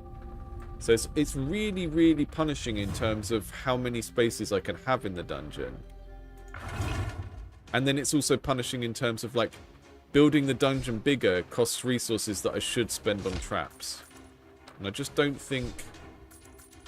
I think that economy is maybe just not thought through in terms of what does the player want to do in this type of game. They want to build a sprawling thing, and I understand that you don't want them to be able to immediately build a sprawling thing, but this is much too slow in terms of the economy of it. Yeah, also this... Yeah, so Seamus said that the era of cutscenes is over. I mean, it is, particularly in games where the story is not the draw. But I think this is the type of game where you can have the characters talking while the gameplay is happening. You can have something pop up here and have a character talk and some subtitles or whatever. Like they used to do in sort of Blizzard RTSs when the characters were talking during the game. You can do that. You don't need to have interrupts in the gameplay. Why is it so slow to accumulate the currency though? Okay, I'm going to put hard mode on so I get my gold quicker. Yeah, it doesn't seem like there's anything I can build to make my economy speed up. I really don't like sharing the gold resource between stuff I can build and making the dungeon bigger, because it's still, you know, I've still got my treasure just at the end of a hallway. And it feels a bit like I should have advanced past that after playing this for 10 minutes. Let's move our treasure pole over there. And then that means now maybe we can get a bit more interesting with this and we can have a flame jet there. Now that's a fine trip. I'm hoping, given that this is a 3D game, right? You often, you know, people make 3D games or 2D games based on what workflow they know. But I often think, you know, if you're going to make your game 3D, the gameplay should justify it being 3D, right? And what I'm really hoping is that that trap is going to fire all the way down this corridor, so that the kind of spatiality of this all makes sense. Because if this trap just ends up being, oh, they step on this square and then the trap fires, then it's the same as all the other traps and they're not different from each other apart from maybe the type of damage they do. So let's see what happens. I want to see that trap fire have a decent range of... Yeah, it just triggers on the space that when they walk into it, I think. Or it didn't trigger at all. Maybe because the range is only like... That didn't trigger at all. Well, right? That's coming out of your wages. So I put that there thinking, okay, that's a wall-mounted projectile. So that should, as soon as someone's here, it should be blasting them and maybe hit a couple of them. I think all of the traps only trigger on a very small area around them.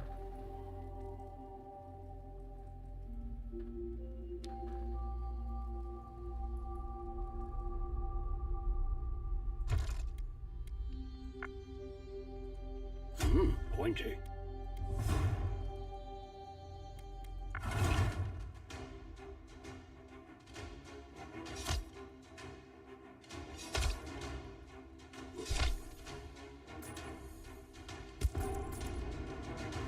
Oh no, not the gold.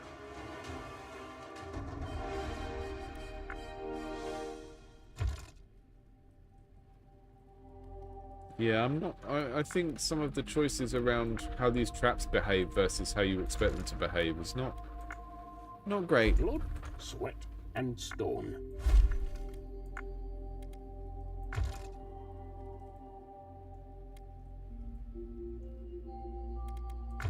A trap a day keeps the heroes away.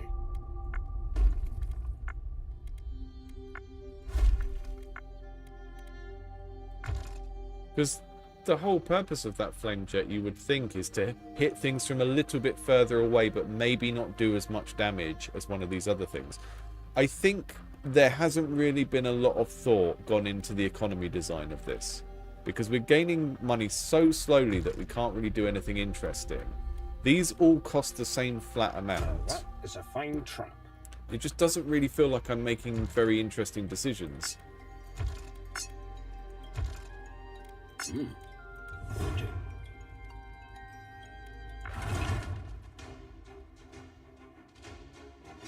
I think when you're balancing something like a tower defense game, I would just start from the premise that everything should be a different price. Just because then you'll have more moments when the player can afford different things. And the value, the cost of things doesn't have to totally line up with their actual gameplay value. It can be slightly out. Because you're not making a multiplayer game where the balance is really important and it's unfair because, you know, one player has mathed the whole game out and the other one hasn't. In a single player game, you can have a tree of stuff where some stuff just has a slightly better value than other things. But because you pick the lower value thing because you want some synergy with something else, or you just like how it looks, or whatever it is, having everything have like this flat cost just kind of makes it feel like the economy here hasn't been thought out very well, I think.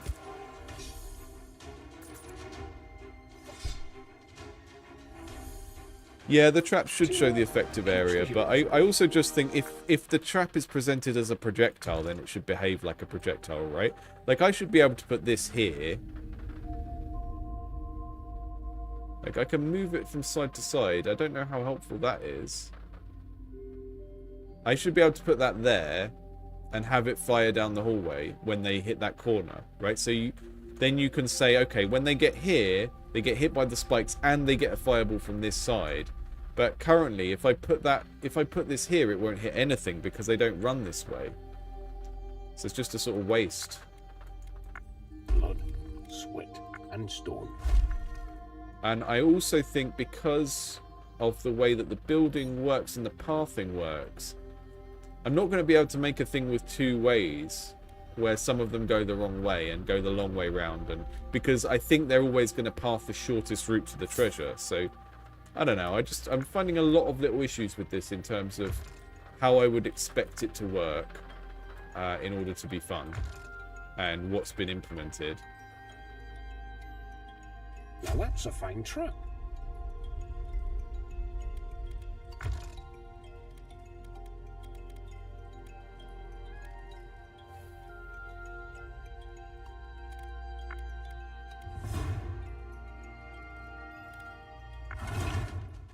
Yeah, I mean, the flamethrowers, it's not even so much that it's short range. I mean, you saw them go in the 2x2 square for it, and it just didn't trigger. So I've moved it here, so they've got more chance of triggering it as they pass down here. That's decent, because it kind of stays on, and then if anyone else runs through it, it will get them as well. Guess So what, heroes? The price of armor repairs just doubled. maybe we put one of those at the start.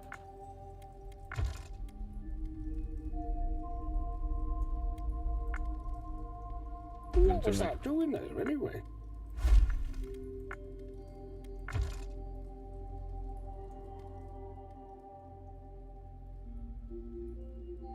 A fine choice.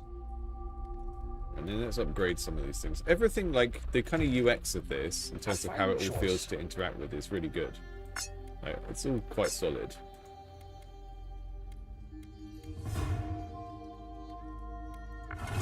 Just think it's kind of taking too long to get to what the central fantasy of this is, which is not just building a hallway with 3 traps in it, you know? You're going to have to play quite a long time to get to the point where you feel like you've built an interesting dungeon.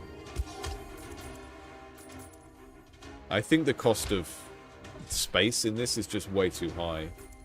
For like how quickly I accumulate gold, 100, it's 100 for a square of dungeon.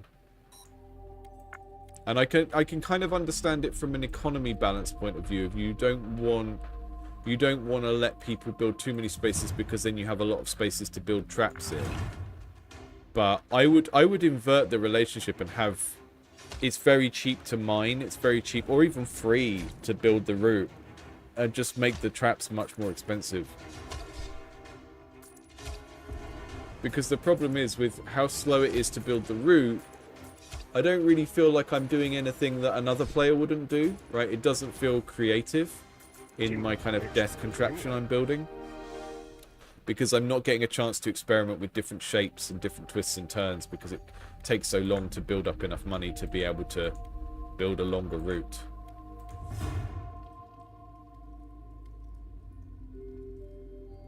But yeah, I mean, we've got a question in the chat about, do enemies get lost in the maze? I don't know, because I'm not able to test that, because we can't build the maze easy enough without playing for ages and ages to save up 100 for every square of maze. So I think making it very cheap or free to build the maze and making the individual traps more expensive would solve a lot of that problem for me. But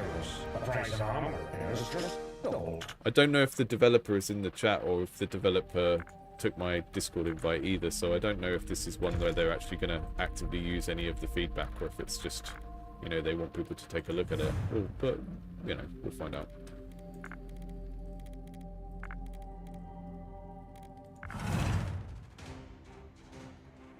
So you can switch between the waves and you can go back and kind of farm earlier waves, which is interesting. Do I have 2 loot piles? No, I don't think so.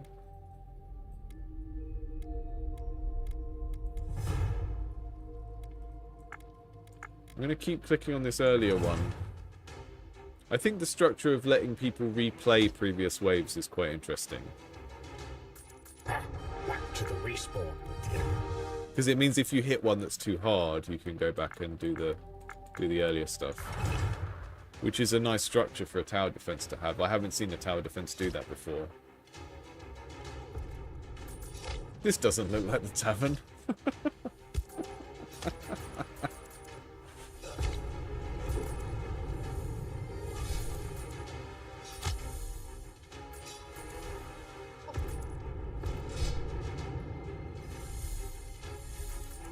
Yeah, grinding old waves is a good feature, I think.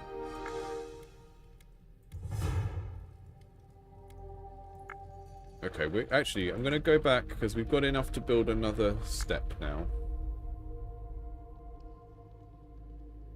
If you want something built properly, ask a dwarf. And we don't have enough to build another trap, but we might have enough to upgrade the damage on something else. Right, I'm going to have to log off in 5 minutes because I've got a work call coming up. But this is really decent. I think there are just some choices that are, you know, a skeleton rogue. Is that the heroes? Some of the heroes look too much like villains as well. But yeah, the economy of this just feels a little bit out of whack with what I as a player would want to do in the game, and I think with what most players of this type of game would want to be able to do. Because the time it takes to save up enough gold to make something where it feels like you've made your own special approach to the problem is quite long. You know, we've played it for 20 minutes, and I feel like the little hallway that I built is the same thing that anyone else would have built playing this demo. And that's maybe a problem in a building game. You want people to feel like they are testing their own approaches, and, you know, trying things out that they've thought of. And at the moment, because of the constraint of it being so expensive to expand the dungeon, to try different traps and different routes and stuff, it just doesn't feel like I've done anything that's a choice that I've made, you know? I'm just too constrained by the economy and the inability to expand the route myself. Consider it done.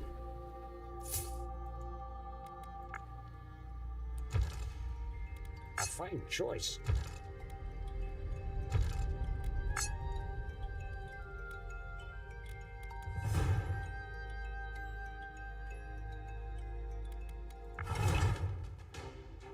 But yeah, I really like the choice of waves. I think that's a really smart design decision for one of these games.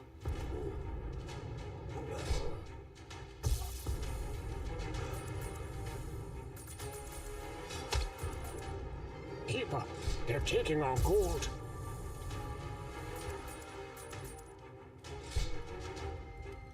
The voice acting for the dwarf is not bad. Hope they have some health potions. It's going to be hard for some people to understand that, so you need a subtitle for it. And I would maybe, once you've got the subtitle and you can kind of be a bit more over the top with it because people can read Fine it, choice. that kind of fine choice. I'd pitch him down a little bit as well.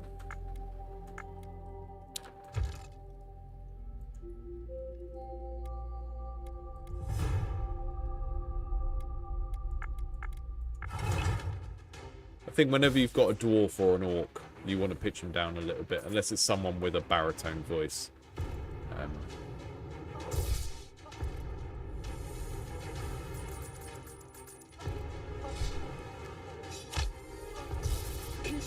They're taking our gold.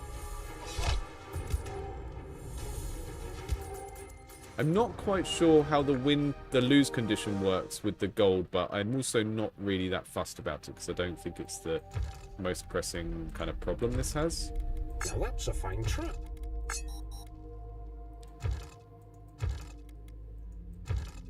I think the upgrade tree has some sort of thing to it where you're sort of encouraged to try and upgrade one thing lots rather than lots of things a little bit, but I'm not going to have enough time to dig into it now, I don't think.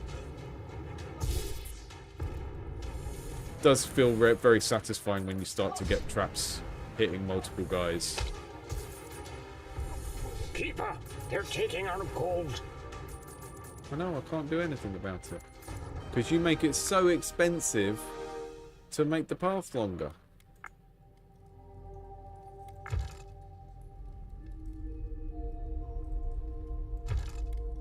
Right, what is the... These are the things that sort of get them the most early on, I think. Yeah, the voice acting is quite charming. I wonder if it's someone the developer knows, or if it's the developer themselves, or if they got someone on Fiverr. You can get very good voice actors on Fiverr. You just have to know what you're looking for, like what accent and stuff.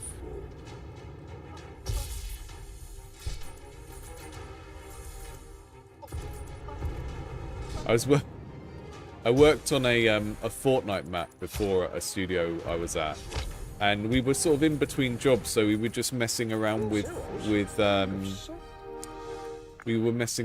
like public domain IP, and we made a Fortnite map with Winnie the Pooh in it. Keeps the heroes away. And then we found a voice actor on Fiverr who did like a Cockney Hardman voice. So we made Winnie the Pooh sound like that.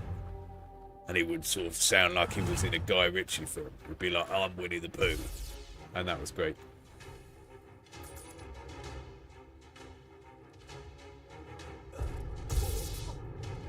Yeah, I can't quite tell if they're trying to do Scottish or Irish, or just if they're trying to do a World of Warcraft dwarf.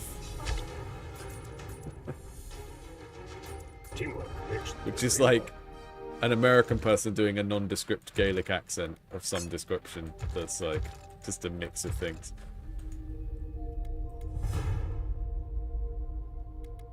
I think this is decent. I'm a fan of this once it gets going, but I really would... I understand that there's an economy of space, and being able to make the path longer makes the game way easier because you can fit more traps in.